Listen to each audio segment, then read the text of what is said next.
Shipyard Brewing is marking its 10th anniversary in style. The company is, of course, a brewery based in Portland. It's well known for its beer, obviously. But now Shipyard is trying to carve out a niche in the highly competitive soda market. And to do it, they have pinned their hopes on a tasty recipe and a comic book character named Capt'n Eli.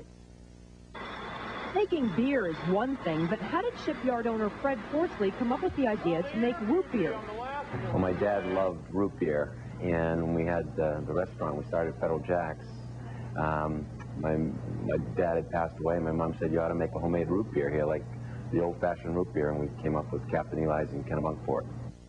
For years, the root beer was a big seller at Forsley's Kennebunkport pub, Federal Jack's, where it was sold only on tap. That got Forsley thinking maybe he should bottle his little creation. Enter master brewer Alan Pugsley. Actually, making the soda is less time-consuming than making the beer. There's no fermentation involved, so it's about a 24-hour process versus beer being about an 8 to 9 day process, so it's a lot quicker to make. And Pugsley ought to know. He's combined his biochemistry degree with his affinity for pubs in his native England to earn the title brewmaster. What does he like so much about Capt'n Eli? The Capt'n Eli is a very full-bodied, very root beer, and also very creamy. We use a blend of 2 different sugars. The brown sugar is very important in the recipe to get the fullness that you get out of Capt'n Eli's. The initial response has been good. Shipyard has had requests from as far away as California for the root beer. And Capt'n Eli's character is developing a following of his own, thanks to artist Jay Piscopo and his online comic strip. What's really nice about this strip is I get to relive a lot of the stuff I liked at the age that the character is and the age I was when I first started reading comic books. Piscopo says Eli looks similar to Forsley's own son Eli, but he took some creative license as well. It's sort of Fred's son and Johnny Quest. 11-year-old Capt'n Eli possesses great inventing skills and underwater aquatic abilities.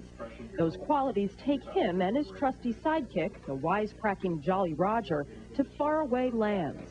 The webisodes are updated daily on the net, and that's just another part of the company's strategy to make a name for itself. It comes out of relationships, but it also comes out of, the power of the internet, and people finding out about you literally around the world through the internet has made that just a whole new market. To say competition between microbreweries has bubbled up would be an understatement. When Alan Pugsley first came to the U.S. in the 80s, there were about 50 microbreweries nationwide. Now, there are 1,500. But that's all right with Pugsley. He wouldn't have it any other way. It's a great business. It's a way of life. It's a fun thing to make beer. It's a hard business. It's very competitive. And we have a great team of people who make it work. And that's the philosophy the Shipyard Brewing Company lives by. Even Capt'n Eli knows you need a good crew to stay afloat. You're having a lot of fun with that. You should. That's kind of a fun line of work to be in, both sides of it. Yeah. Now, you didn't taste it. No, I haven't tried it yet. I really like it, and I'm a root beer fan. I like all kinds of root beer, not to just do... I love root beer floats. My favorite. Oh, yeah. And it's almost the season. Well, if you'd like to take a look at the comic strip online, we've created a link from our website. Just go to WCSH6.com and click on the 207 icon.